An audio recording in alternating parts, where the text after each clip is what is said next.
Bueno, creo que ahora ya estamos al aire. Eh,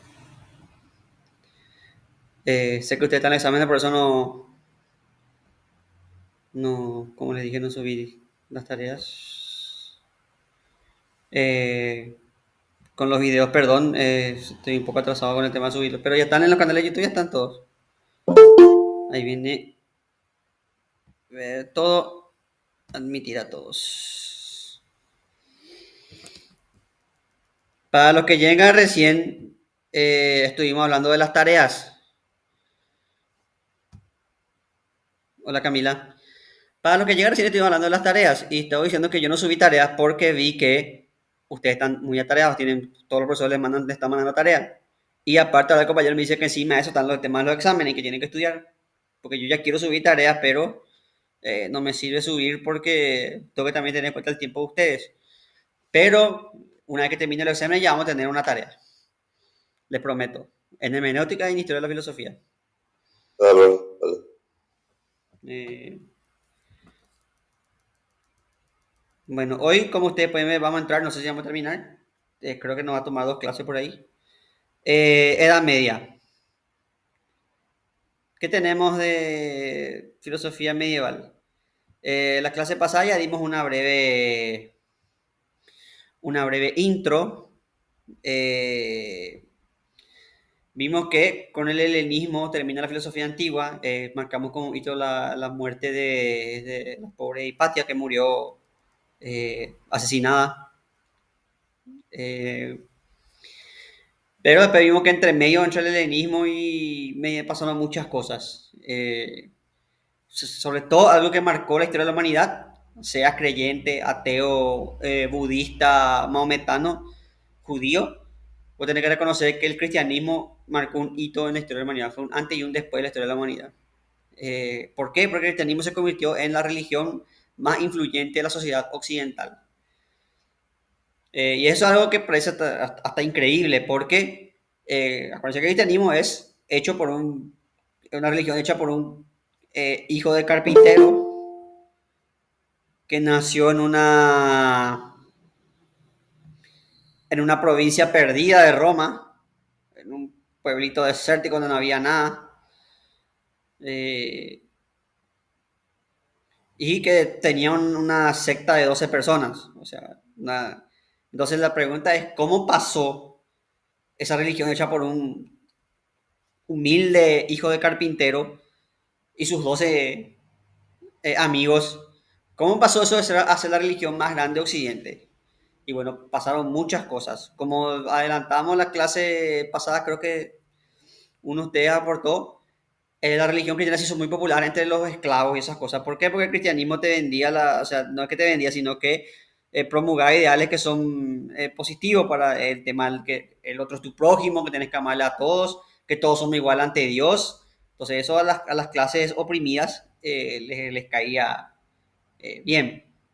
Pero también hay temas políticos, eh, sobre todo tras la división del Imperio Romano por Diocleciano, que generó un periodo de anarquía y guerra civil en Roma entre 4 candidatos a emperador.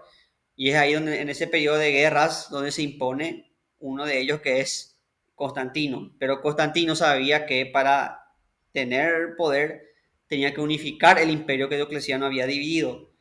¿Y cómo vos unificás un imperio, una nación? ¿Unificás con A, un enemigo común o B, una religión común?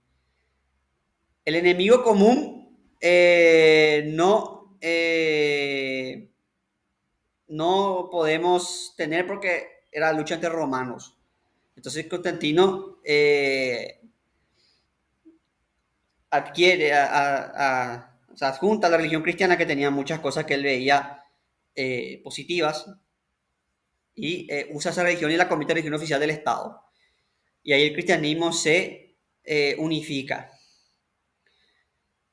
y se hace una religión propia. Acuérdense que el cristianismo, como yo les dije en la clase pasada, no era una religión en sí. El cristianismo era, o sea, era una religión, pero los cristianos se creían judíos. O sea, los cristianos eran judíos que le conocían al Mesías, que creían en el Mesías, que era Jesús. Ellos, o sea, ni Pedro ni ellos se llamaban cristianos, ellos eran judíos. eran discípulos de Jesús, del Mesías. El que más o menos tenía una conciencia de cristiano era Pablo de Tarso. Pero tampoco Pablo era una religión aparte, ¿verdad? Recién a partir del 300 después de Cristo se consolida lo que es la religión cristiana. Y se establece toda la dogmática cristiana, todas las costumbres, los ritos, etcétera, etcétera. Cuando cae el Imperio Romano, que es el principio de la Edad Media en el 476, con las invasiones de los pueblos germánicos, visigodos, ostrogodos, todos los odos, sobre todo fue un gran impacto la invasión de Alarico el Bárbaro. Entonces ahí las instituciones romanas caen en crisis y la institución que queda con poder es la iglesia. Entonces, en una sociedad destrozada, la gente acude a lo que queda, a la institución que queda, que la iglesia. Entonces, la iglesia se convierte en el centro de todo el mundo civilizado. Y de ahí la iglesia expande su poder y a través de la evangelización y la iglesia llega a convertirse en el centro cultural de toda la sociedad occidental.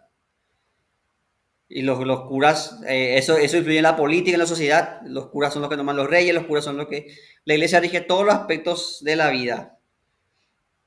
Y eso es lo que marca la Edad Media, el imperio de la religión, la omnipresencia religiosa, vamos a decir, que la religión permea cada aspecto de la sociedad.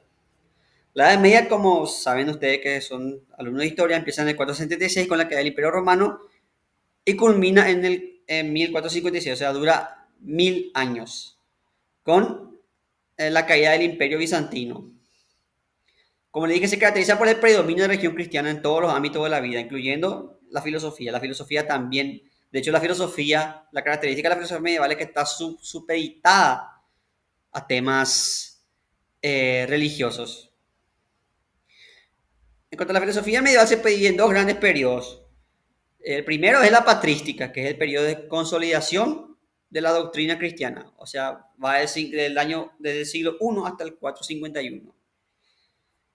Y la escolástica, que va del siglo IX al XIV, que es el periodo de las escuelas cristianas. En la patrística el cristianismo estaba empezando a definirse y a difundirse.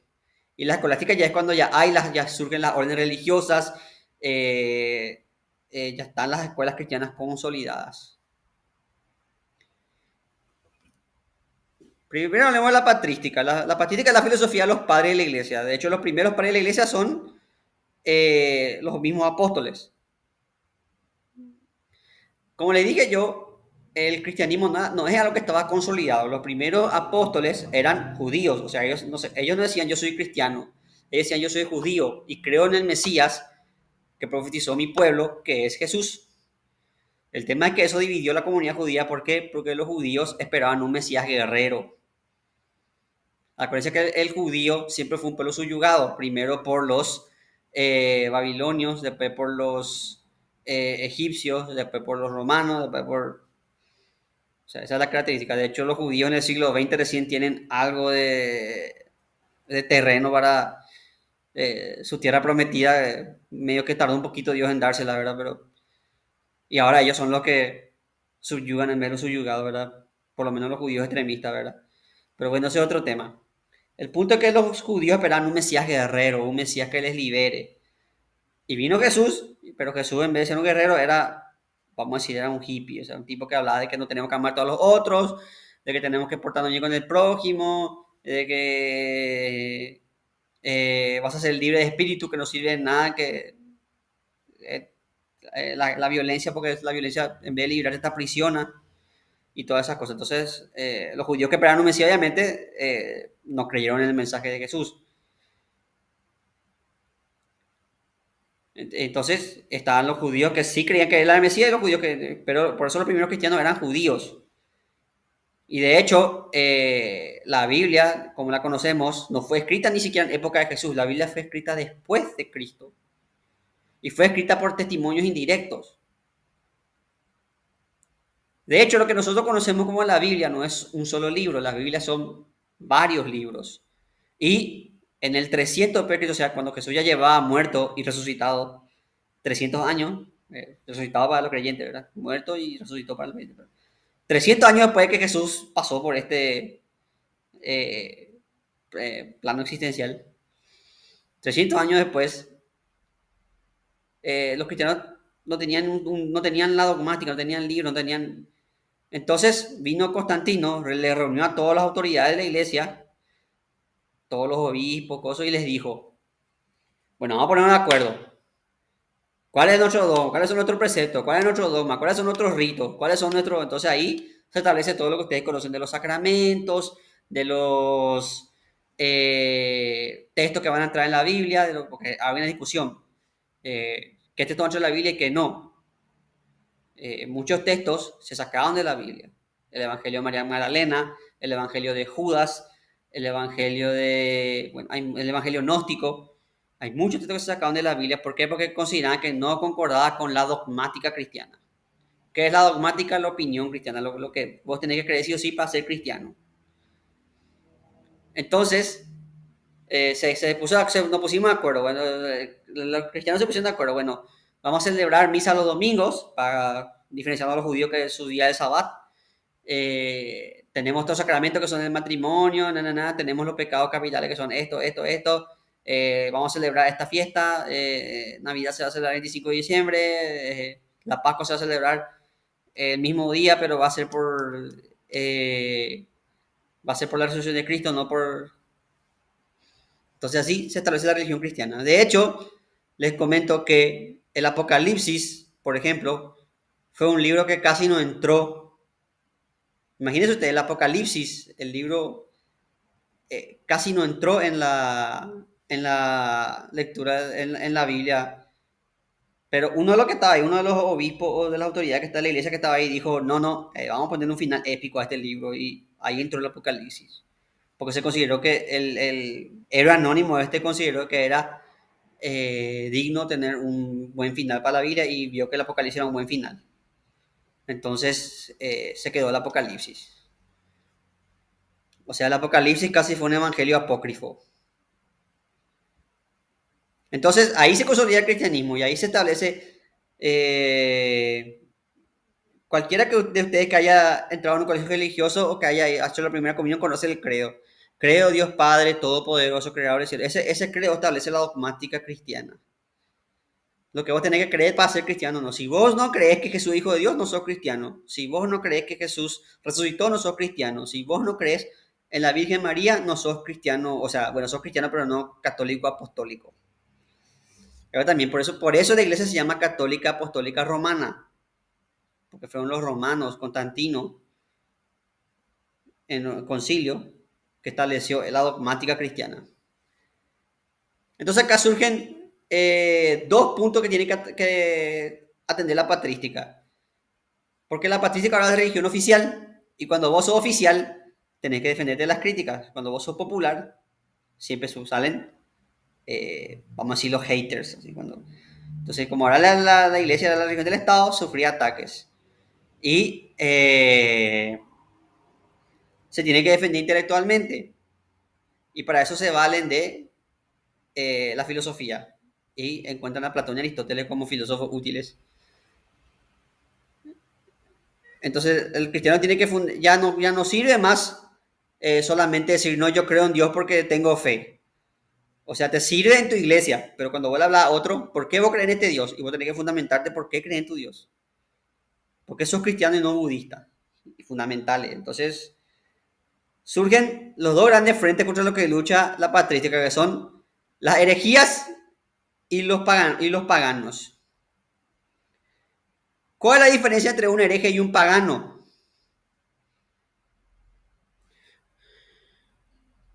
Un pagano es aquel que cree en otro dios, que cree en Zeus, que cree en Horus, que cree en Quetzalcoatl, que cree en eh, dioses, otros dioses.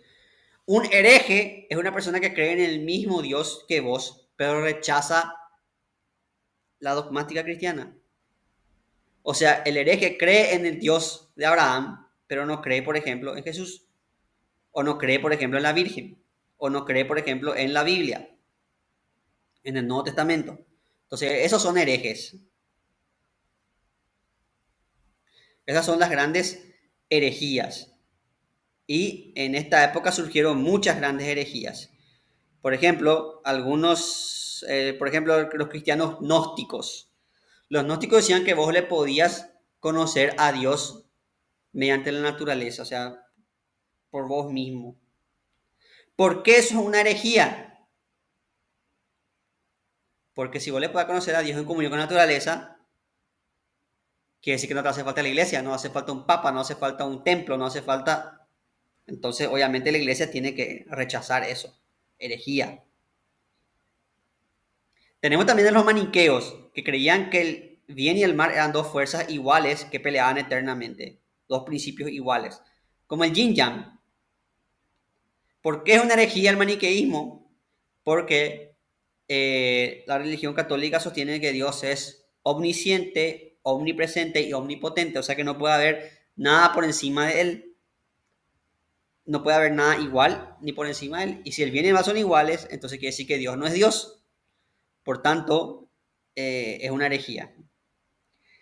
Había otras sectas cristianas que creían que Padre, Hijo y Espíritu Santo eran tres personas distintas, o sea que Dios era una cosa, Jesús era otra cosa y el Espíritu Santo era otra cosa. Pero por eso es herejía porque va contra el dogma de la Santísima Trinidad. ¿Qué es el dogma de la Santísima Trinidad? Decir que Dios es Padre, Hijo y Espíritu Santo al mismo tiempo. Ahora, esto genera un problema. ¿Por qué genera un problema esto? Porque el principio de identidad, no sé si ustedes dieron lógica el año pasado o este año, ¿dieron lógica ustedes? Claro, ¿Lógica? el año pasado. Sí, bueno. El año pasado fue. O sea, ¿cuál es el principio de identidad? Sostiene que una cosa es esa cosa y no puede ser A es A. Yo soy yo y no puedo ser otra cosa al mismo tiempo. Una cosa no puede ser una cosa y su contrario al mismo tiempo. O sea, si vamos a seguir la lógica, vos no podés ser padre e hijo al mismo tiempo. O sea, vos podés ser, pero vos no podés ser tu padre, el papá y tu hijo al mismo tiempo. No podés. Es imposible, es lógicamente imposible. Vos podés ser padre de tu hijo y hijo de tu padre, pero vos no podés ser vos y tu propio hijo. O sea, vos no podés ser tu propio hijo. Y la Santísima Trinidad dice que Dios es Padre y es su Hijo. Y también es el Espíritu Santo. O sea, Dios es tres personas. Una. Eso va en contra de la lógica. Pero como Dios es, repito, omnipotente, omnisciente y omnipresente, omnipotente quiere decir que puede hacer lo que sea. Entonces Dios puede ser uno, tres, seis, ocho. Dios puede ser lo que quiere ser. Entonces, por eso esas herejías eran herejías porque negaban la Santísima Trinidad, que es un dogma de fe. O sea, vos tenés que creer o no creer. La Santísima Trinidad es un dogma de fe. Si vos no crees en la Santísima Trinidad, no sos católico, apostólico romano por lo menos. Había otras sectas que decían que Jesús no nació de la Virgen, sino que apareció así corpóreamente en el mundo. Así como un Terminator, así, una burbuja, se apareció Jesús ahí. Y le dijo a un pastor, necesito tu ropa y tu bastón. ¿Por qué? Porque Jesús no puede ser hijo de una mortal. Porque eso le haría humano. Y eso, si es humano, no puede ser Dios. Pero repito, para el cristiano, como Dios puede ser Dios humano, semi-humano, lo que sea.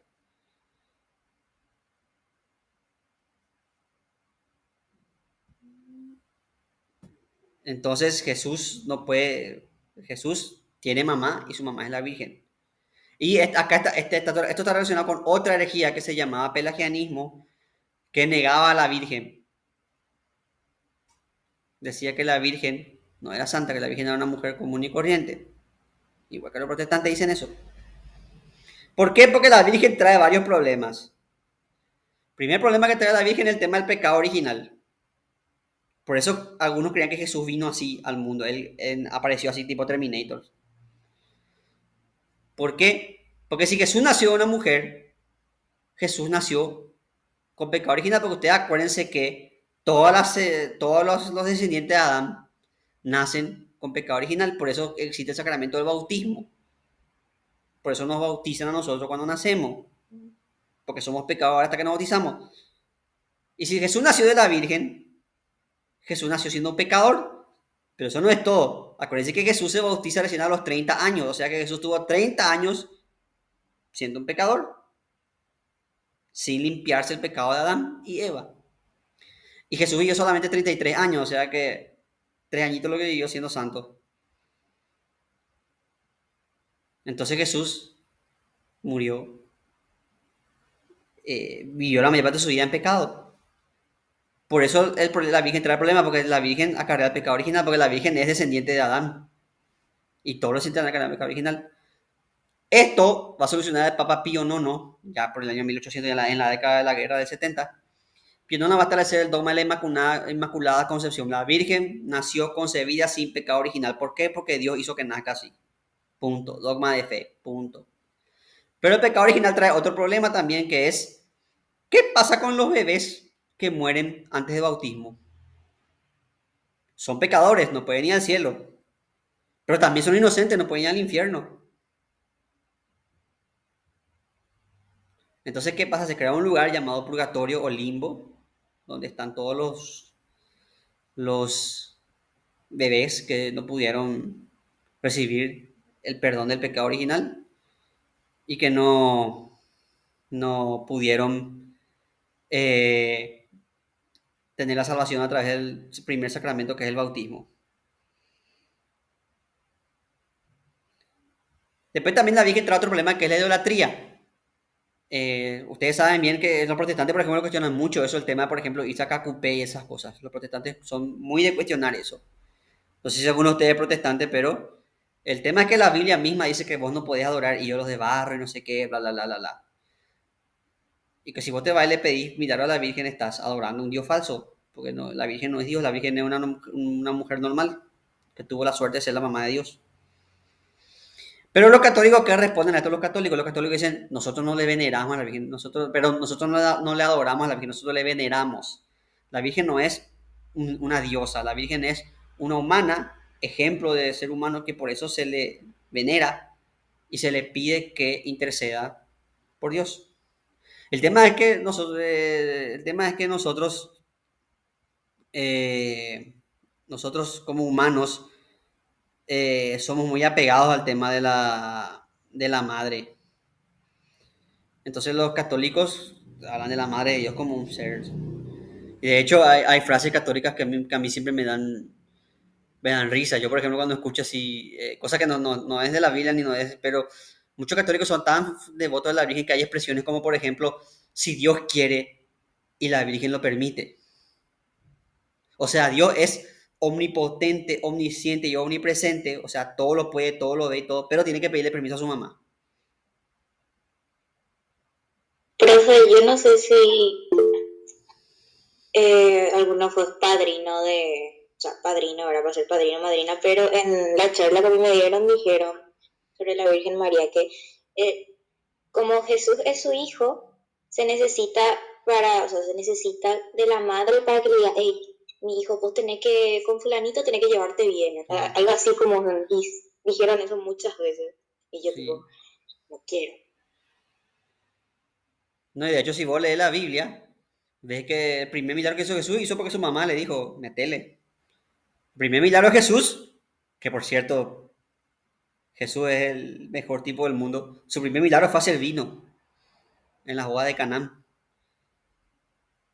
Y Jesús medio que dudaba de eso, no, no sé. Y le decían, che, Jesús acabó el vino. Y la Virgen le dijo, metele. Y pero Jesús estaba dubitativo sin mostrarse ya así como. Y la Virgen le dijo, metele, ya estás listo, hijo. Y ahí Jesús dijo, bueno, tráigame agua y hizo vino.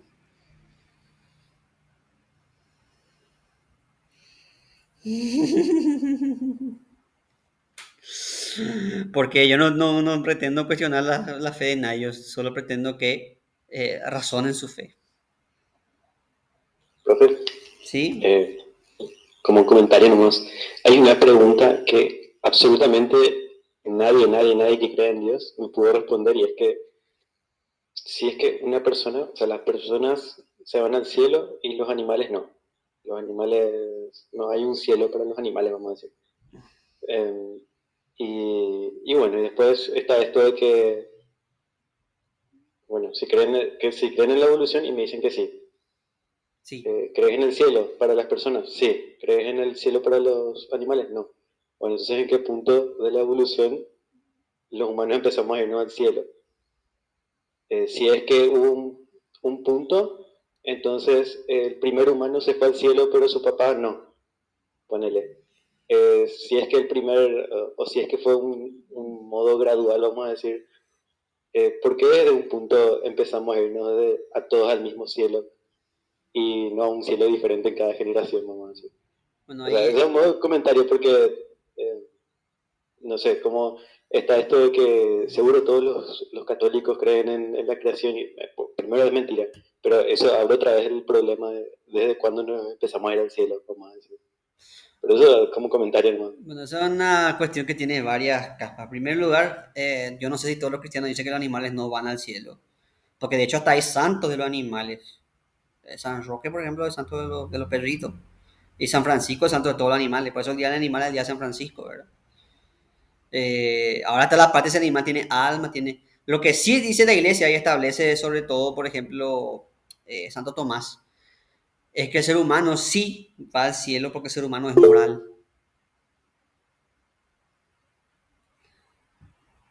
El ser humano es moral, o sea, el ser humano tiene la capacidad de elegir hacer el bien, el mal. El animal no tiene esa capacidad, el animal obra por instinto. Un gato, un perro ven comida, ellos van a pensar en comer. No van a decir ellos, oh, es la comida de otro, voy a esperar a que no. Vos no le puedes culpar a un animal por matar a otro animal. ¿Por qué? Porque el animal hace eso por instinto. En cambio, un ser humano sí, porque el ser humano sabe que eso está mal.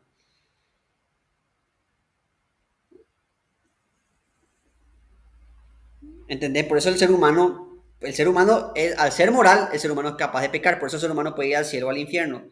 Por eso en teoría un animal no tendría que estar en el infierno porque el animal no puede ser culpable de nada porque no puede pecar.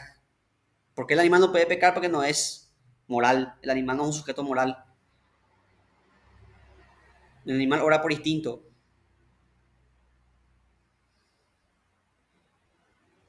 No razona. El animal, cuando, por ejemplo, cuando entra al celo, el animal no piensa en cuestiones de consentimiento, esas cosas.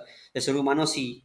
Pues no le puede decir, no puede decirle violador a un perrito o a un gato, porque ellos no tienen conciencia. En cambio, un ser humano sí, porque el ser humano sabe qué es lo que está haciendo y sabe que rompe la voluntad de otra persona, pero igual lo hace. Entonces, por eso es algo inmoral en el ser humano y no puede jugarle con una moral humana a un animal. Entonces, eso tiene varias capas esa pregunta. Con respecto a la evolución, en un principio los cristianismos, de hecho hasta ahora los cristianos fundamentalistas rechazan la evolución. En Estados Unidos hay sectores fundamentalistas cristianos que quieren que incluso nos enseñen más en la escuela eso. Pero la mayoría de los cristianos, incluso la Iglesia Católica, ya acepta la evolución. Solo que dice que esa evolución es obra también de Dios, es el plan de Dios.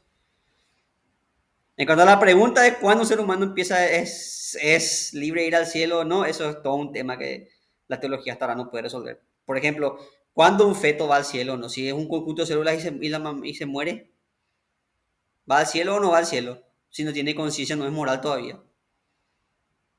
¿Cuándo en el momento de desarrollo un feto es merecedor del cielo? Por ejemplo.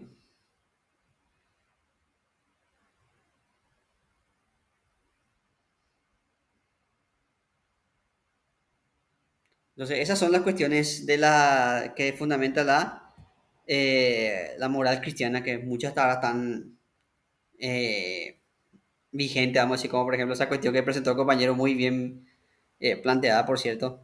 Lo que dicen los cristianos ahora sobre el tema de la evolución, ya que eso les parece interesante a ustedes, cristianos como Teilhard de Chardin, un filósofo que era casi contemporáneo a Darwin, él decía que la Biblia justamente, como la Biblia se puede interpretar de forma eh, alegórica o literaria, eso vamos a ver en hermenéutica. Por cierto, ya les hago un spoiler la próxima clase. Entonces, él dice que la Biblia es una alegoría de la evolución. Dios crea la luz, el Big Bang. Primero ya se crea la luz, después crea las plantas, los animales, o sea, son las etapas que tuvo la naturaleza en su desarrollo. Primero vinieron las plantas, después los animales, después Y el último día evoluciona el hombre y se convierte en el soberano de la tierra.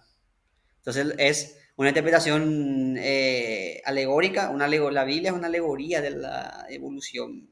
Eso por lo menos plantea Teilhard de Chardin. Como les dije, no todos los cristianos plantean así. Los cristianos no siempre se ponen de acuerdo. O sea, los fundamentalistas, por ejemplo, dicen que no, que literalmente Dios nos hizo de barro y que Dios le creó a Adán y Eva y que Adán y Eva poblaron el mundo quién sabe cómo.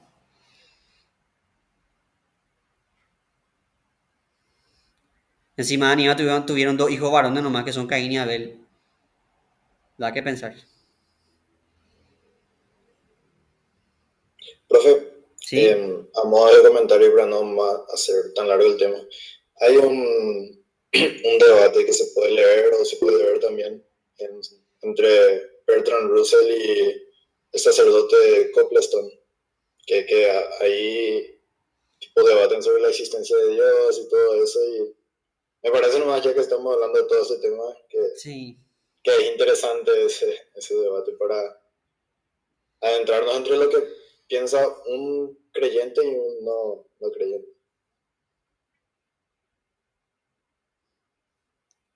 Interesantes son las reflexiones de Bertrand Russell. Entonces tenemos la patrística. Como le dije, la patrística es el periodo de la iglesia donde se empieza a consolidar y a cimentar el dogma, la dogmática cristiana. Y para ello, para defenderse intelectualmente de los paganos, de los herejes y para consolidar su teoría, los filósofos medievales se valen de la patrística y posteriormente del platonismo y posteriormente del aristotelismo. Aristóteles no, porque como vimos en la clase pasada, la mayoría de las obras de Aristóteles se perdieron y recién en la escolástica, pero por fuente indirecta se conocía algo de Aristóteles y Platón se conocía a fondo. Entonces, principalmente Platón es el protagonista en esta etapa del pensamiento cristiano. ¿Y cuáles son los problemas filosóficos que toma la práctica? Primero, los problemas filosóficos están supeditados a la religión. O sea, la religión, la filosofía sirve para justificar las verdades de la fe. Y la filosofía tiene que estar al servicio de la religión para justificar la verdad, la fe cristiana. Después, también la filosofía sirve para explicar cuestiones como Dios, la Trinidad, el alma, etc. Y también para consolidar la moral cristiana. ¿Qué es lo que para un cristiano es moral y qué es lo que para un cristiano no es moral? Y esa es una discusión que dura hasta ahora. Por ejemplo, el tema de polémica, vamos a hablar de algo polémico. ¿El aborto para un cristiano es moral o no es moral? Y no, creo que ninguna está de acuerdo con el aborto. Ninguna. O otra cuestión polémica. ¿La homosexualidad para un cristiano es moral o no es moral?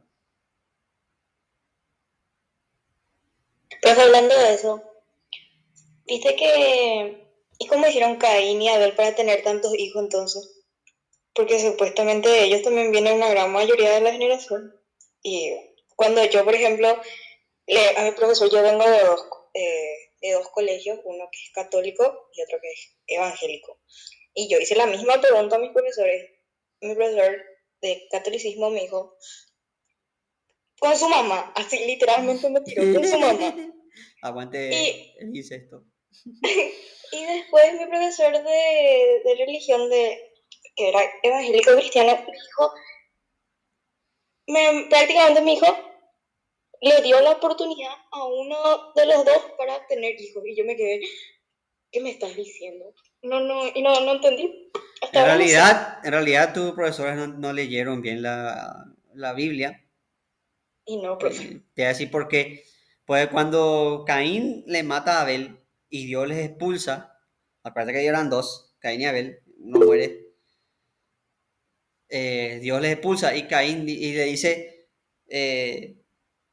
Caín le dice, pero si los otros me reconocen, me van a matar, dice él. Y Dios le dice que le va a marcar para que nadie le toque y para que se recuerde su pecado le va a marcar.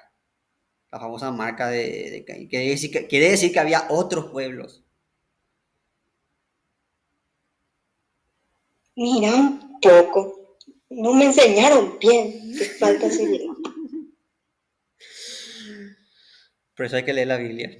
Aunque seas ateo, tenés que leer la Biblia.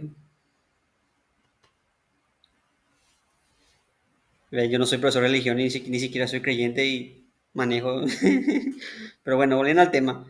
Entonces, por eso la marca de Caín y por eso uno de los fundamentos de la esclavitud es que los negros eran los marcados por Caín. Ellos tenían los descendientes de Caín, estaban marcados porque supuestamente para él, para los colonizadores, la marca que le dejó Dios de los negros, y por eso los negros eran esclavos, porque solo fueron malditos por Dios ya desde el principio. De hecho, Joseph Goebbels se refería a los negros como los marcados de Caín.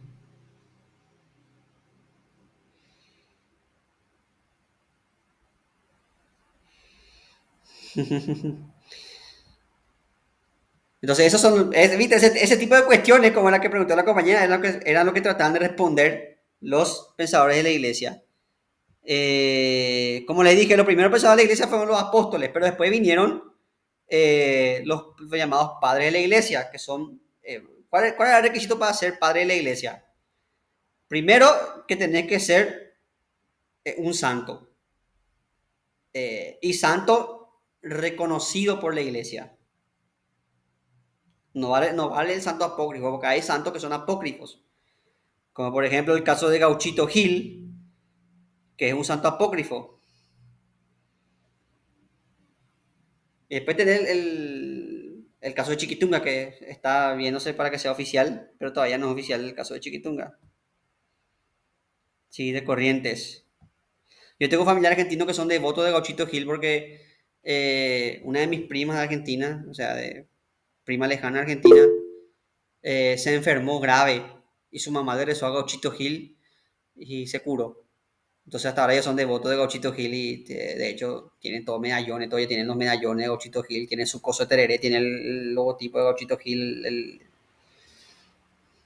Sí. Entonces, esos son santos apócrifos. Bueno, para ser de la patrística no podía ser apócrifo, tenía que ser santo reconocido, o sea, santo oficial de la iglesia.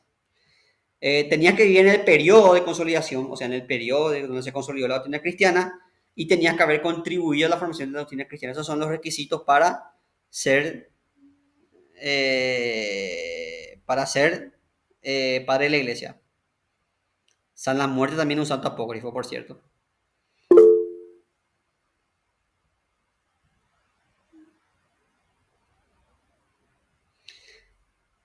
La chiquitica todavía no es santa. Se le beatificó recién, pero está todavía en proceso de ser santa.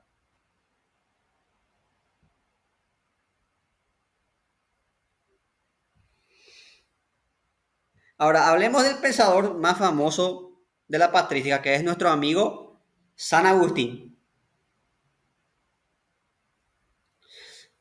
San Agustín nació...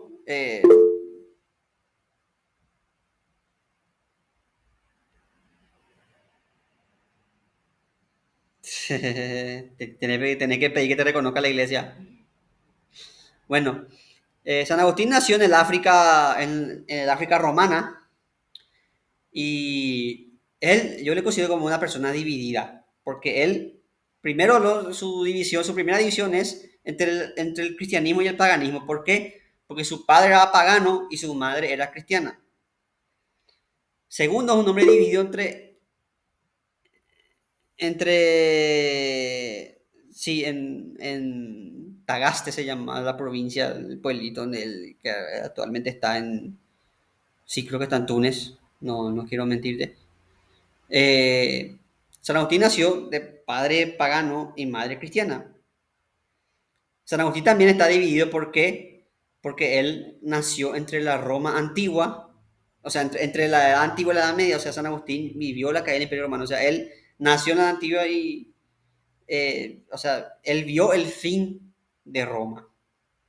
Él vivió el fin de Roma. Entonces, una persona dividida entre el paganismo y entre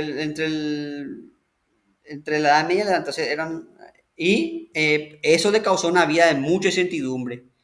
Como eran tiempos de incertidumbre y su vida lo era una incertidumbre total, porque como les dije, él era una persona que tenía esas divisiones desde su nacimiento. Entonces, él siempre quiso buscar la verdad. Siempre quiso saber cuál era la verdad. Entonces transitó por varias escuelas filosóficas, religiones, varias, incluso fue de la secta de los maniqueos, que era una secta herética que creía que eso que les conté, que el bien y el mal eran iguales. eh, pero nada le satisfacía. Entonces él después cae en un periodo de incertidumbre y se dedica básicamente a vivir la vida loca, a la farra, a la vida licenciosa, a todo tipo de pecados. Hasta tuvo un hijo, hasta que después se convierte. Y las razones por las que se convierte son varias. Para muchos se convierte por milagro. Su mamá oraba todos los días para que él se convierta. Y hay muchas leyendas sobre eso. Un día dice que le está en un periodo de incertidumbre y una voz les dice, lee y abre la Biblia y ahí encuentra, y ahí se convierte. Hay otra versión de la historia que es que él está en una playa y aparece un niño que estaba haciendo un pozo en la playa que estaba cargando agua del mar en un pozo. Y San Agustín le dijo, ¿qué estás haciendo? Y le dijo, voy a vaciar el mar en este pozo, le dijo. San Agustín le dijo, eso es imposible. Y él le dijo, es igual que lo que vos estás tratando de hacer al querer conocer a Dios, le dijo el nenito. Entonces ahí San Agustín se quedó impresionado y se dice que ese nenito era Dios, que se le apareció en forma de nenito para mostrarle y enseñarle algo de humildad a San Agustín. Entonces San Agustín, lo que sí que San Agustín, lo históricamente preciso es que San Agustín entra a la religión a través de Platón. Es Platón el que le enseña que existe una verdad, es Platón que le enseña que tiene que haber otro mundo, es Platón que le enseña la inmortalidad del alma. Entonces San Agustín se hace cristiano a través de Platón. Pero no de Platón de forma directa, sino que de fuente de los neoplatónicos. Los neoplatónicos, como vimos en la clase pasada, eran gente que mezclaba Platón con otras cosas. Y el primer problema que toca San Agustín es el de verdad y fe. Para San Agustín, la razón es una ayuda para que el hombre pueda alcanzar la fe. Voy a traer la razón, así como le pasó a él, a través de la idea de Platón, él llegó a la fe. Entonces, la razón tiene que ayudar al hombre a alcanzar los contenidos de la fe. Pero la fe tiene que orientar la razón, porque una razón sin fe no te va a llevar a nada. Vas a quedarte en la incertidumbre como estaba él antes. Entonces, la fe tiene que seguir para orientar tu razón. A su vez, la razón puede ayudar a esclarecer ciertas verdades de la fe. Por ejemplo, la inmortalidad del alma puede ser más esclarecida, vas a entender mejor si estudias con argumentos racionales, como por ejemplo el argumento de Platón sobre por qué el alma es inmortal. Y también la razón ayuda al hombre, como les dije, a llegar a la fe mediante la iluminación.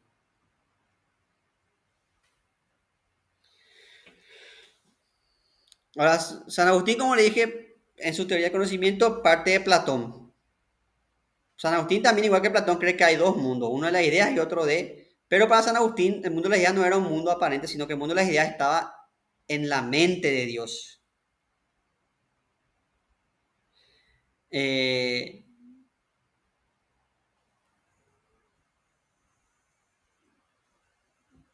la mente de Dios estaban las ideas y estas ya fueron concebidas por Dios desde antes de la creación.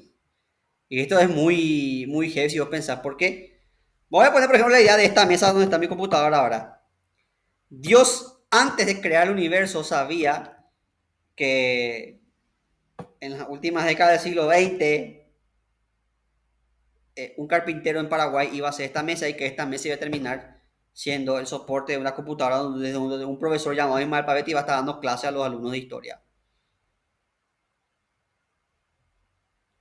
O sea, Dios crea todo, Dios sabe todo porque Dios es, acuérdense que Dios es omnisciente y omnipresente, o sea, Dios, para Dios el mundo es como una película, es como vos que ya viste Titanic ya sabés que se va a morir Jack. Entonces Dios sabe que esta mesa, antes de crear el mundo, Dios sabía que esta mesa iba a existir y que iba a estar acá. Antes de crear el mundo, Dios sabía ya que un alumno llamado David Jara iba a estar escuchando la clase de un profesor llamado Ismael Pavetti, que una alumna llamada Ana iba a estar escuchando la clase, que una alumna Mariam iba a estar escuchando clase. Entonces, Dios ya sabe incluso antes de que creara el universo, Dios ya sabía cuántos pelos iba a tener vos. Ya sabía si iba a ser calvo o no, ya sabía si te iba a casar con fulanito o con perenganito. Todo Dios ya sabe. Dios sabe todo lo que pasó, pasa y pasará. Porque es omnisciente y es omnipresente. Por eso Dios crea las cosas en su mente y esas cosas se reflejan en el mundo. Todas las ideas se reciben en la mente de Dios. Y los humanos, al ser imagen y semejanza de Dios, acceden al conocimiento a través del interiorismo. ¿Qué es el interiorismo? El conocimiento a Dios, dice San Agustín, uno le puede encontrar en las aves, ni en el agua, ni en el cielo. A Dios le tiene que encontrar dentro tuyo. Y San Agustín aprendió esto por experiencia propia. San Agustín, como les dije, pasó por un periodo de incertidumbre y él no sabía qué estaba bien, qué era la verdad. Él se pasaba pensando qué es la verdad, qué es lo verdadero, qué es lo verdadero. Y un día se da cuenta de que él está buscando la verdad. Y de que hay una verdad, que es que él está buscando una verdad. Entonces la verdad es que él busca la verdad. Entonces la verdad es que su interior le impulsa a buscar la verdad. Entonces la verdad está dentro tuyo. Vos como creación de Dios tendés hacia Dios, que Dios es la verdad. Nosotros irremediablemente tendemos a conocer porque nosotros queremos buscar la verdad. Nosotros tenemos hambre de Dios, según San Agustín.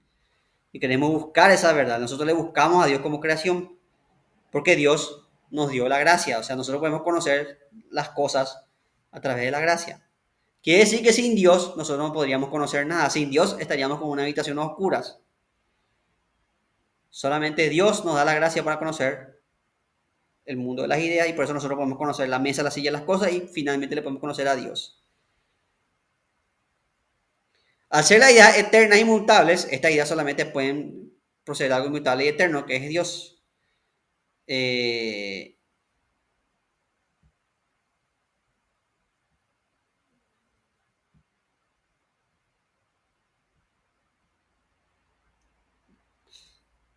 perdón, ¿dónde estábamos? Acá. Al ser la idea eterna, solamente por eso, nosotros solamente a través de Dios podemos acceder al verdadero conocimiento, que es el conocimiento de las ideas. Por eso hay dos tipos de conocimiento, uno inferior, que es el estudio de la naturaleza, y uno superior, que es el estudio de Dios. Por eso que en la Edad Media, la ciencia superior es la teología, es la ciencia de verdad. En cambio, la ciencia inferior, la teoría de la naturaleza está visto como algo mal visto, como ciencia inferior. ¿Por qué? Porque la naturaleza es el estudio de lo creado, en cambio, lo superior es el estudio de las verdades absolutas, que es el estudio de Dios. Entonces, San Agustín dice que vos no puedes conocer nada sin Dios y solamente te vas a quedar en las apariencias, en la caverna de Platón, a menos que te remontes a Dios. Y como le dije, este interiorismo le sirve a San Agustín para superar su escepticismo. Porque si él busca la verdad y él sabe que está buscando la verdad, quiere decir que hay una verdad, que es que él busca la verdad. Entonces San Agustín ahí dice, entonces quiere decir que existe una verdad. Porque aunque yo falle, hay una verdad que es que yo busco esa verdad.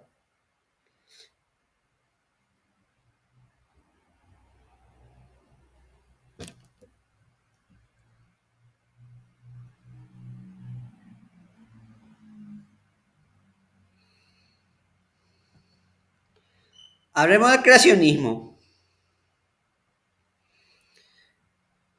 Eh, Acá faltan algunos, bueno, no importa. Hablemos del creacionismo.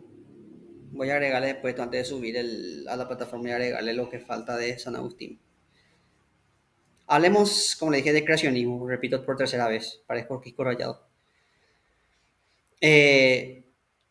Esta es una noción nueva que trae el cristianismo, la idea de creación.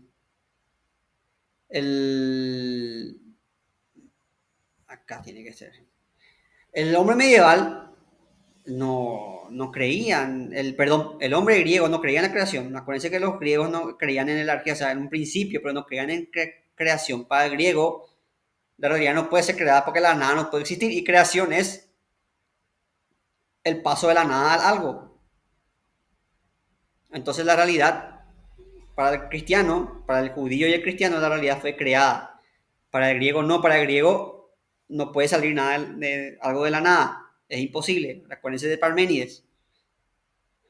El no ser no puede ser porque si la nada fuese, esa nada sería.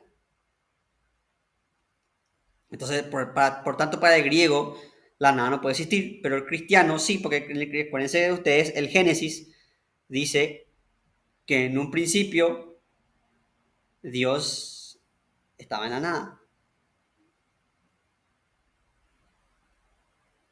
Por eso yo recuerdo en el colegio una de esas Biblias de bolsillo decía, el Espíritu de Dios flotaba en la nada. Yo me imaginaba así a Dios así pileteando así en la, en la nada, así. En fin. Entonces, quiere decir que para el cristiano sí existe el concepto de nada y la realidad fue creada. Y esto trae una nueva perspectiva a la historia. Vamos a hablar de esto. Entonces, para para los cristianos el mundo fue creado. Y San Agustín defendía la creación ex nihilo, o sea, Dios creó el mundo de la nada, porque así están las Sagradas Escrituras. Palabra de Dios, te alabamos, Señor. Entonces, San Agustín decía que Dios creó el mundo de la nada. Y San Agustín, ¿cómo defendía esta creación San Agustín? Esta creación ex nihilo. Creación ex nihilo quiere decir creación de la nada. San Agustín defendía que existen distintas formas de creación. La primera forma de crear es por generación. Cuando vos de tu propia sustancia generas algo. Por ejemplo, yo puedo generar saliva. Yo puedo generar sonidos con mi boca. Yo puedo generar un hijo. No necesito nada externo, o sea, necesito solamente mis genes y ya puedo engendrar un hijo. Entonces son cosas que crean por generación. Todo lo que puedo crear por mí mismo, sin necesidad de algo externo. Después tenemos por fabricación, que es cuando vos necesitas algo externo para crear algo. Por ejemplo, yo necesito madera para crear una mesa. Necesito harina para hacer pan. Necesito tela para hacer ropa. Entonces esa es la fabricación, cuando yo uso algo externo para crear algo. Ahora bien, ni la generación ni la fabricación son creación propiamente. ¿Por qué? Porque siempre parten de algo. Vos no podés generar algo de la nada y no podés fabricar algo de la nada. Yo no puedo fabricar comida de la nada. No puedo generar un bebé de la nada. No puedo generar saliva de la nada tampoco. Siempre se genera de algo, siempre parte de algo.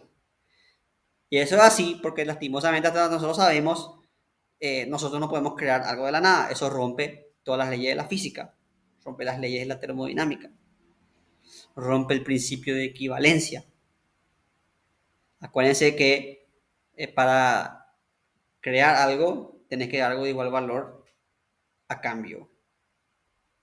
Esa es la famosa ley de equivalencia.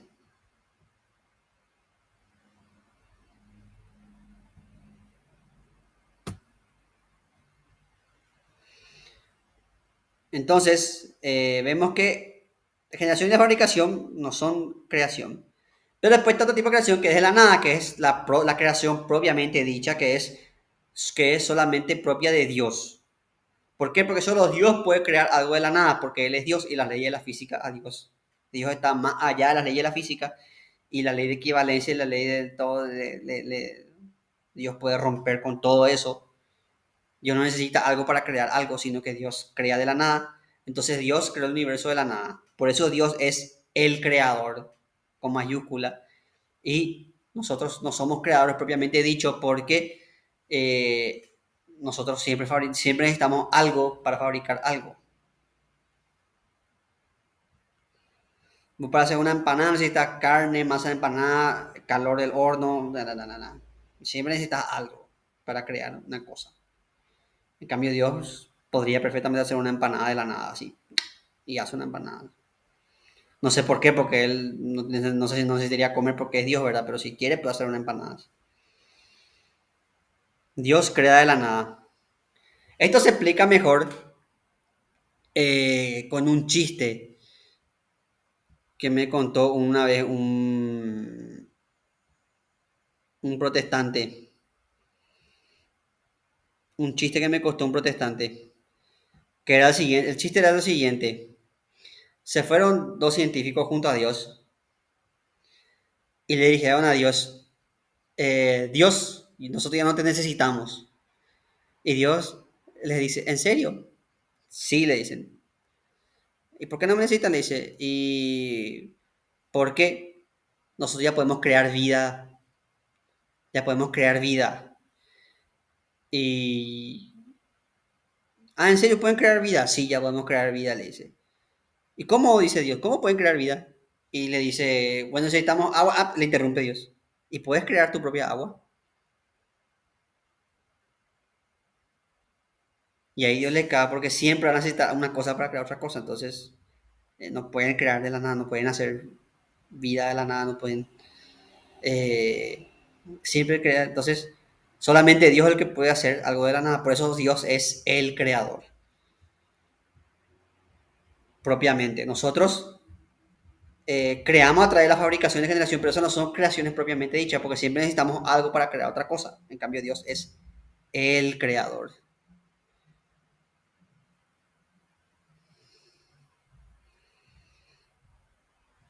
Eh, Otro tema que toca nuestro amigo San Agustín es el problema del mal. Vimos que Dios es omnipresente, omnisciente, omnipotente. Entonces la pregunta es la siguiente.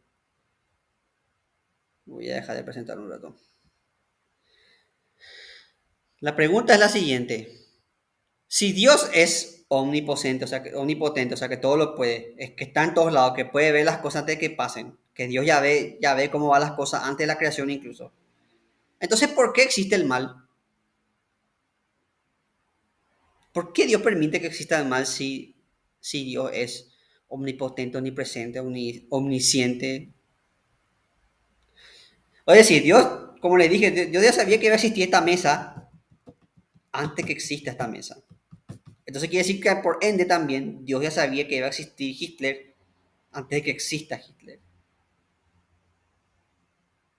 Dios ya sabía que el partido nazi iba a matar 6 millones de judíos. Antes de que eso, antes de que siquiera crear el universo, ya sabía que iba a pasar eso. Entonces la pregunta es, ¿por qué permitió eso Dios? Es más, Dios sabía que Lucifer se iba a revelar y sabía que le tentaba a Nieve y sabía que a Nieve iban a caer.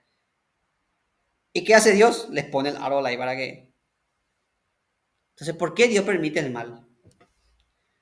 Hay una inscripción que se encontró en el campo de concentración de Auschwitz, una inscripción que dice, si Dios existe, entonces tiene que pedirme perdón.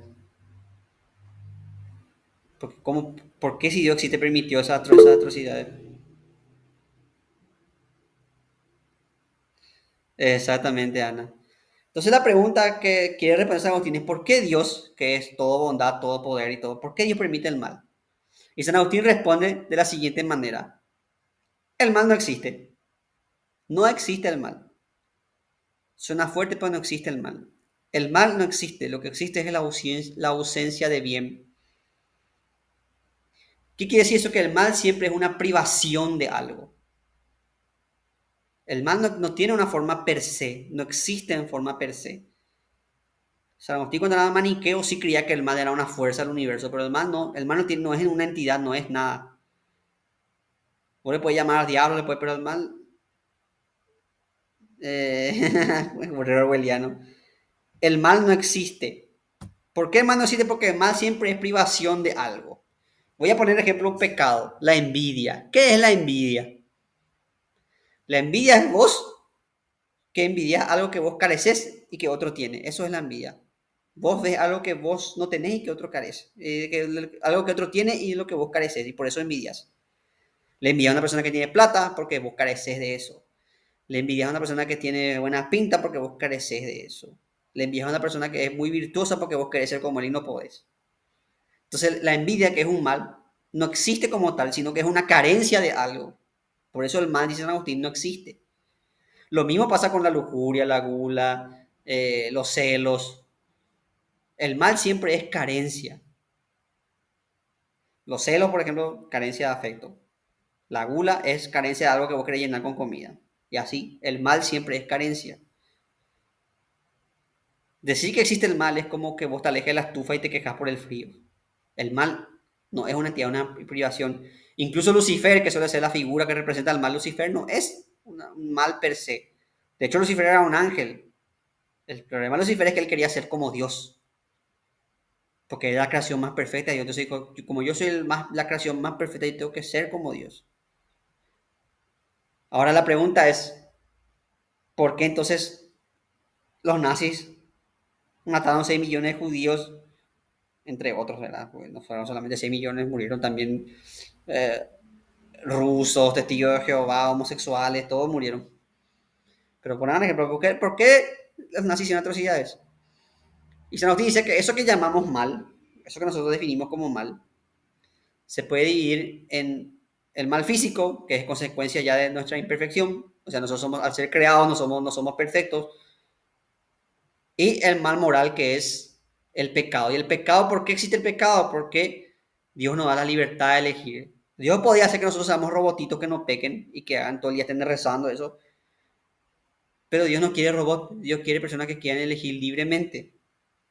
Por eso Dios le permitió a Lucifer rebelarse, por eso Dios le permitió a los nazis hacer lo que hicieron los nazis. Eh, el ser humano abusa de su libertad y hace macanadas. Y eso es lo que nosotros definimos como mal. Es el abuso de la libertad que Dios nos dio del ser humano. Y como todo abuso de libertad, eso tiene sus consecuencias. Pero San Agustín, a ese pobre judío que escribió Dios tiene que pedirte perdón, le diría, no, Dios no tiene que pedirte perdón. Sí, exactamente, Dios da libre albedrío y los humanos mal usan ese libre albedrío. Entonces San Agustín diría, no amigos, no tiene que pedirte perdón Dios. Los nazis que usaron mal la libertad que Dios les dio, ellos tienen que pedirte perdón. Y ese es el problema del mal según San Agustín.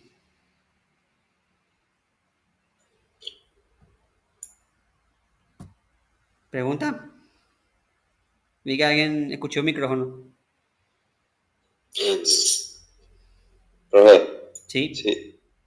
Y entonces, ¿qué sería el bien? Entonces, o sea, Agustín, porque ¿cómo puedes decir el bien si no hay mal? ¿Sí? El bien es todo lo que viene de Dios. Por ejemplo, Dios nos dio las virtudes. Y cuando nosotros carecemos de virtudes que tienen los demás, ahí se forma el mal, la envidia. Eh, Dios nos dio la capacidad de preparar, razonar. Pero nosotros a veces usamos mal nuestra razón y ahí vienen los crímenes contra la humanidad, las armas de destrucción masiva y todas esas cosas. Entonces, el bien siempre viene de Dios y el mal siempre es la privación. Por eso el mal como tal no existe, lo que existe es una carencia de bien. Pero el bien existe porque el bien siempre viene de Dios y de hecho el sumo bien es obviamente Dios. Mientras vos más cerca estés de Dios, vas a ser más virtuoso y más moral.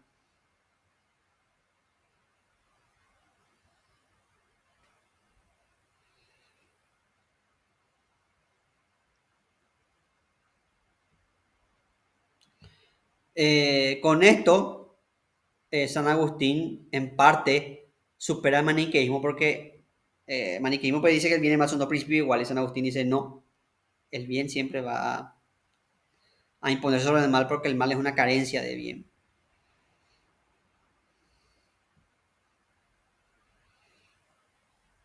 Ahora hablemos de lo que nos importa a ustedes que son alumnos de historia, que es la filosofía de la historia de San Agustín. Anteriormente a San Agustín estaba la visión cíclica de la historia. Por ejemplo, nosotros vimos el caso de los pitagóricos que creían que la historia era una serie de ciclos. Eso es normal en las sociedades agrícolas, porque la agricultura se maneja por ciclos, entonces que todos que se repiten, entonces es normal que una sociedad agrícola conciba eso. Y los pitagóricos han sacado eso de de los hindúes, los egipcios, los babilonios, y por eso en la historia como ciclos. Los pitagóricos decían que la historia son sucesos que se van repitiendo a lo largo de ciclos, que lo que pasó ahora es un reflejo de lo que antes pasó y un reflejo de lo que va a pasar después. Por ejemplo, esta pandemia del COVID-19 no es más que remake, un remake de, por ejemplo, la peste negra.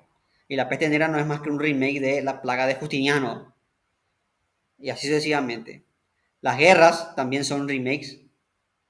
La Segunda Guerra Mundial es un remake de la primera es un remake de...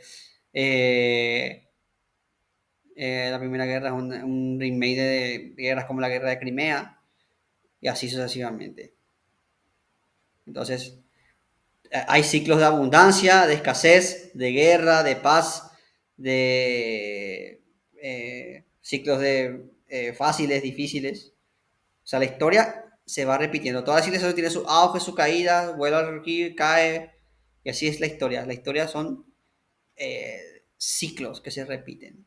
Y eso, como le dijo, era común en el pensamiento griego, pero también estaba en el pensamiento hindú. De hecho, los hindúes tienen su ciclo así de creación y destrucción. También está eso incluso en religiones americanas, como la maya. Los mayas tenían una visión cíclica de la historia de ciclos. Por eso que yo me cagaba de risa en el 2012 cuando decían que iba a ser el fin del mundo, porque eh, yo tenía cuando eso, o sea, solía leer esos diccionarios de símbolos eso, y veía que los mayas creían que la historia era ciclo que se repetían, entonces no podía ser fin del mundo si es un ciclo. Entonces eso del calendario maya era un caos de risa, era ese 21 de diciembre del 2012, no sé si se acuerdan, uno de los tantos fines del mundo que se anunciaron.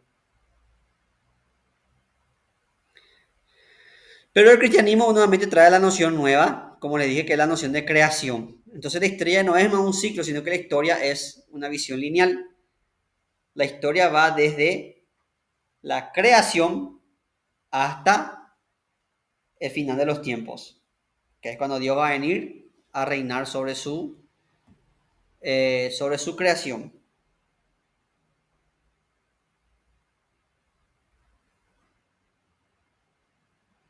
Perdón. Eh, o sea, el Apocalipsis donde dice que Dios va a venir, va a reinar en la tierra y va a haber la paz, bla, bla, bla, bla, bla. Eh,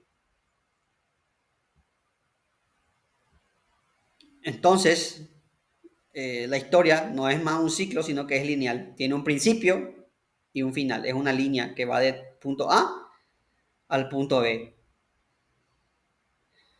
Y San Agustín considera la historia como un proceso lineal y es el primer filósofo de la historia. Antes ya había reflexiones sobre la historia. Herodoto, los pitagóricos, todos hicieron sus reflexiones sobre la historia. Pero San Agustín fue el primero en preguntarse por el sentido de la historia. ¿Por qué? Porque para los griegos era estúpida esta pregunta, porque los griegos decían que la historia era ciclo que se repetía, entonces no tiene sentido. La historia es ciclo, ciclo, ciclo, ciclo, ciclo. San Agustín dice, no, la historia tiene un sentido, tiene una teleología, o sea que va hacia algo. ¿Y cuál es el sentido de la historia de la humanidad? Es la salvación. Todo lo que pasa en la historia, cada hecho histórico, no sé, las guerras, la cruzada, todo es parte de el plan de Dios para la salvación.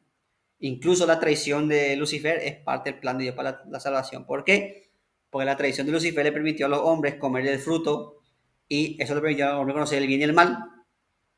Entonces ahora los que creen en el bien van a ser salvos. Entonces todo era parte del plan de Dios. Yo ya sabía todo lo que iba a pasar, ya sabe todo. Y la historia es eso, la historia es la ida desde la creación hasta la salvación. Por eso Jesús vino al mundo. ¿Sí? ¿Alguien activó el micrófono? Puede hacer uso de la palabra.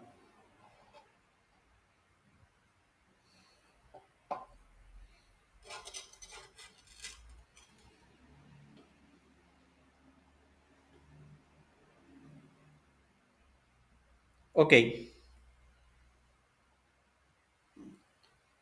Entonces la historia tiene un sentido, tiene un propósito. Todo lo que pasa tiene un propósito. Eh, y es una lucha. Como Ernesto San Agustín todavía es influenciado por los maniqueos. Es una lucha entre el bien y el mal. Solo que, spoilers, el bien va a ganar. Acuérdense que Dios ya sabe cómo termina la película. Porque Dios está fuera del tiempo. Como le dije, para Dios la historia es como para nosotros ver una película que ya vimos 1000 veces. Sabemos todo lo que va a pasar, sabemos qué van a hacer los personajes, sabemos los diálogos. Y Dios es así.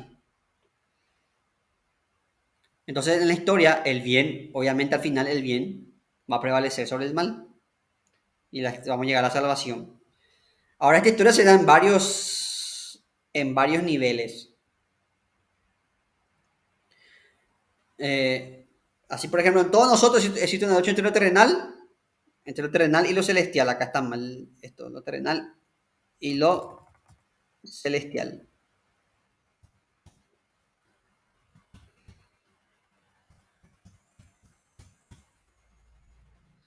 Nosotros tenemos nuestro lado espiritual, tenemos nuestro lado en que queremos ser virtuosos, queremos ser morales, queremos ser buenas personas, pero también tenemos nuestro lado terrenal, tenemos nuestro lado que quiere ceder a sus instintos más primitivos. O sea, es como el famoso los dibujitos que te ponen un angelito y un diablito. Bueno, esa lucha es la lucha interna de nuestra alma. ¿Por qué? Porque nosotros somos seres que tienen cuerpo y alma. Tenemos espíritu, pero también somos materia. Y nuestra materia eh, nos llama. Nosotros comemos algo rico y queremos comer otra vez. Y nos hace sentir bien y comemos. Y después engordamos, tenemos problemas de salud, etcétera, etcétera. La materia te, te, te llama. O sea, vos querés saciar tus necesidades materiales, pero también querés saciar tus necesidades espirituales. Y esa es una lucha eterna entre nuestras almas. Obviamente tiene que ganar lo espiritual.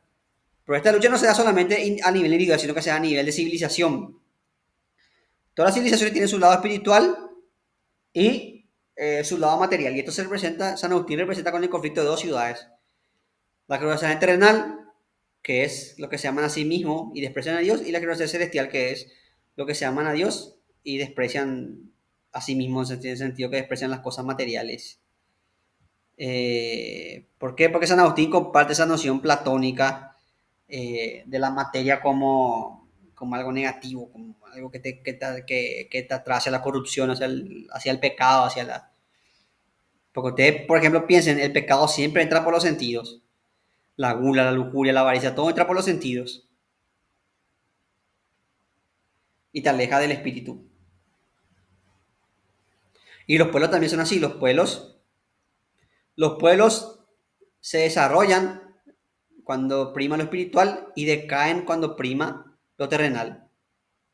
Y entonces San Agustín vio en la misma Roma. O sea, Roma tiene su lado espiritual. Por un lado fue artífice del derecho, tenía una cultura, una arquitectura, una cultura, era el centro cultural básicamente del mundo antiguo, pero también era el país de los espectáculos de gladiadores, de los circos, de los emperadores extravagantes. eh, y San Agustín vio esa decadencia del imperio que él asoció con una decadencia terrenal. Entonces, para San Agustín, las civilizaciones tienen auge cuando son espirituales y decaen cuando se ven a su lado terrenal. Y esa es la historia. Todas las civilizaciones tienen esa lucha entre lo terrenal y lo celestial. Y cuando gana lo terrenal, las civilizaciones decaen. Pero al final de la historia, como les dije, va a ganar el bien. O sea, nosotros ya sabemos quiénes son los ganadores de la película. Sabemos que van a ganar los buenos, como en las películas de superhéroes, o como en las películas de cowboy, o en general. Entonces, para San Agustín, ese es el sentido de la historia.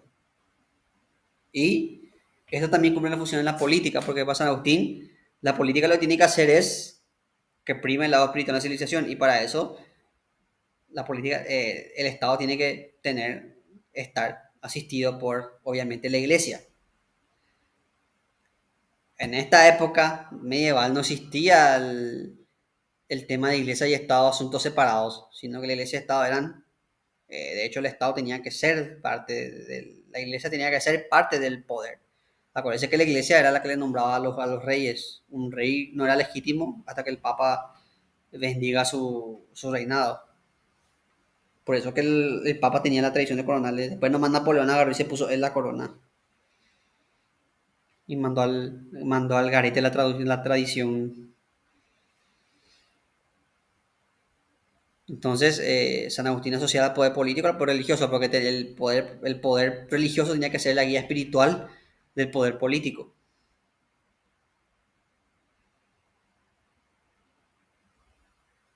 En cuestiones del alma, San Agustín, como vimos, era dualista, o sea, él creía que el cuerpo y alma eran dos cosas separadas y que la materia justamente era lo que te impulsaba al pecado y la corrupción y el cuerpo era lo que tu lado espiritual.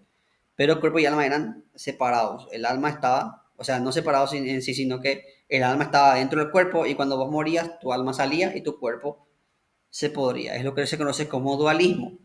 San Agustín era dualista igual que Platón era dualista. Platón también creía que el cuerpo y alma, que de hecho Platón decía que el cuerpo era la cárcel del alma. Y también los neoplatónicos como Plotino tenían una visión bastante negativa de la materia, como el grado más degradado de la realidad, y San Agustín compartía esa visión. Para San Agustín lo inferior era lo material y lo superior era lo espiritual. Entonces, justamente a través de lo material era la corrupción, la decadencia y a través de lo espiritual era la salvación, la providencia, etcétera, etcétera. Eh, entonces, básicamente eso es eh, la filosofía de San Agustín. Qué más tenemos por aquí? No quiero entrar todavía en Tomás porque ya son y 25 y en 10 minutos no vamos a Tomás.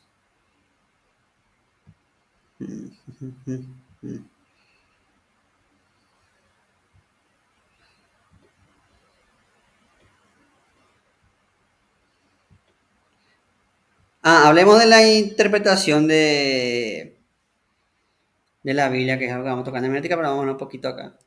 O sea, los agustinianos, los seguidores de San Agustín, a partir de la interpretación literal de la Biblia, o sea que la Biblia tiene que ser interpretada así, literalmente. Eso vamos a tocar en hermenéutica, pero les digo que va a influenciar a muchos agustinianos van a ser intérpretes literal, interpretaciones partidarias de interpretación literal de la Biblia. Si bien hay otros que no, como Lutero, pero muchos van a ser partidarios de eso. Con respecto a la influencia de San Agustín va a influenciar muchísimo en pensadores como Descartes. El cogito ergo sum no es más que un sim falium sum. Sin embargo, San Agustín, si bien va a ser uno de los principales pensadores de la iglesia, hasta ahora es uno de los principales pensadores de la iglesia, va a quedar como en segundo plano ante el pensador del que vamos a hablar en la próxima clase, que es nuestro amigo Santo Tomás de Aquino, que va a ser el pensador oficial de la Iglesia Católica Apostólica Romana. Pero eso lo vamos a ver en la próxima clase cuando demos Escolástica y Santo Tomás. Ahora quiero aprovechar que nos quedan unos minutos y quiero hablar sobre el tema del examen. Quiero hablar sobre el tema de cómo vamos a definir el examen. Mi plan era que solo entre, creo que ya les hablé de esto, ¿verdad? Que solo entre Antigua, ¿verdad? Solo entre hasta Hipatia. Ya hablamos de esto, ¿verdad?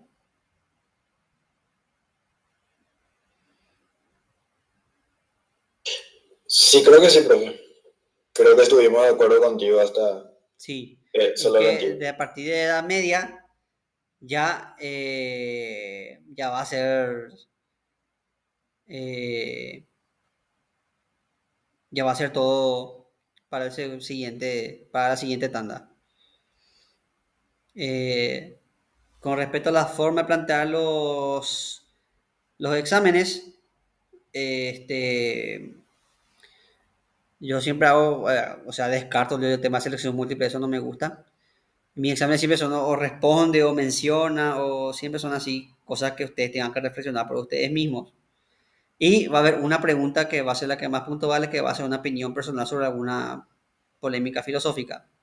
Le repito todo lo que le dije en la primera clase. Yo no voy a evaluar la opinión, o sea, no es que voy a decir, esto opina como yo le voy a aprobar, esto opina en contra, le voy a sacar puntos. Yo lo que voy a evaluar es la argumentación de ustedes. Ustedes pueden opinar totalmente al contrario a lo que yo opino, pero yo no voy a evaluar eso, yo evalúo su argumentación. Le voy a poner un ejemplo. Si yo, por ejemplo, le pregunto, eh, si yo, por ejemplo, les pregunto, no sé, un tema polémico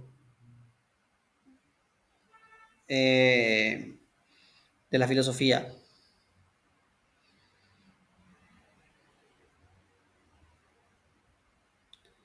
No sé, por ejemplo, la Edad Media fue un periodo de oscuridad o fue un periodo de, sigamos a ese debate, ¿fue un periodo de oscuridad o fue un periodo de progreso científico? Y ustedes me van a poner, Fue un periodo más y ya. sí, y ustedes me pueden, ustedes, No fue peor, ni sí, mejor, ni más, ni menos, ni nada, solo fue otro más. exactamente.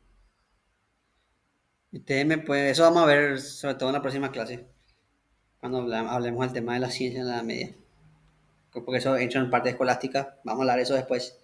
El punto es que si usted me pone, por ejemplo, que la Edad Media fue un periodo oscurantista, no sé qué, ta, ta, ta, ta, ta, yo no voy a evaluar la opinión de ustedes, yo voy a hablar de cómo argumentan eso. La forma de ustedes pueden empezarlo con totalmente contrario. ¿No?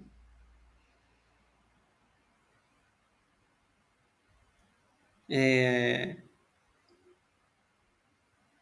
pueden opinar que la Edad Media fue un periodo pobre para la filosofía, que se supeditó a la religión, que por cierto tampoco es mentira, que es cierto, solo que eh, igual que todos los periodos también eh, hay un pensamiento hegemónico, como en todos los periodos, pero también eso no quiere decir que haya sido ese periodo de oscuridad que... Pero bueno, por el tema que ustedes pueden opinar diferente al profesor, que de hecho eso es hasta sano que haya diversidad de opiniones.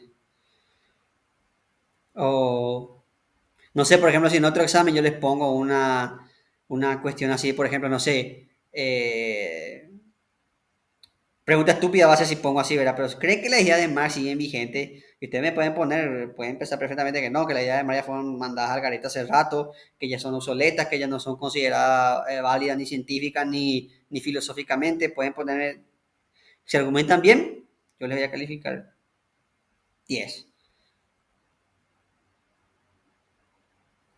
Eh, Ahora si me argumentas, no, el que dice que eso es un zurdo, y, si me das ese tipo de argumentación, no te voy a poner un 10 obviamente, porque no, eso no es un argumento.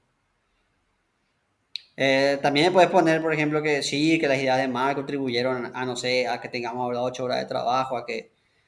Pero, por cierto, para mí en sí esa pregunta es estúpida porque eh, uno puede hacer esa otra manica de Marx, fracaso o triunfo, porque eh, primero lo que el capitalismo que vio Marx en parte es y en parte no es, pero bueno, eso vamos a ver cuando veamos Marx. El punto es que hay más de una forma de jugar la idea marxista y que no podemos decir el marxismo fracasó o triunfó, tampoco puedes decir, de hecho no puedes decir ni... Pero hay gente que dice que el marxismo triunfó en los países nórdicos, por ejemplo. Pero bueno, eso no es el punto es que vos puedes opinar totalmente de una cosa diferente a la del profesor, pero el profesor no tiene que evaluar opinión.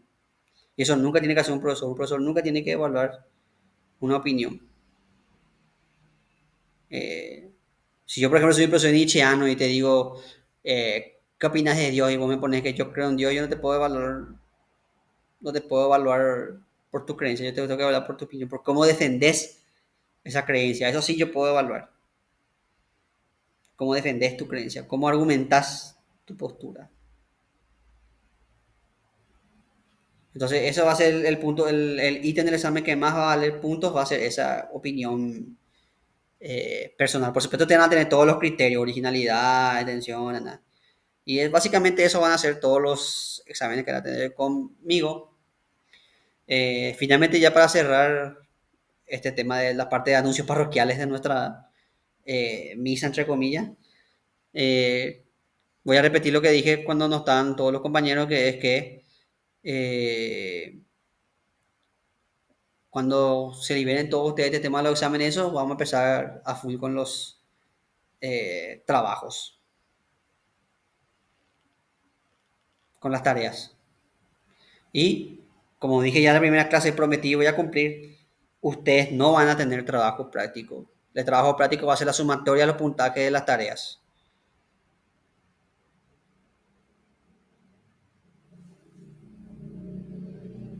Eh, ¿Alguna opinión o un comentario al respecto?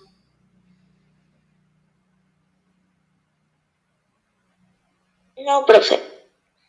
Creo que no. Ya. Está todo claro entonces, ¿verdad? Sí. Bueno, entonces la próxima clase seguimos con edad media. Se entendió un poco. Gracias, Mariam. Se entendió bien, se quedó todo claro por suerte, entonces podemos continuar la siguiente clase con edad media. Me gustó que esta clase haya sido, que haya intervenido mucho en esta clase. Siempre ustedes saben que tienen la posibilidad de agarrar el micrófono, esas cosas me gustó, que hayan opinado, y que incluso, aunque a veces parece que salimos de las ramas, las polémicas sirven para alimentar la clase. No polémica en el sentido tipo Laura en América, sino polémica en el sentido de debates, así en el sentido, vamos a decir, platónico del diálogo que nos sirve para elevarnos más hacia arriba. Y eso es todo por hoy. La misa ha terminado, podréis iros en paz. Chao, profe. Chao, profe. Dale, profe, chao, chao. Chao, chao.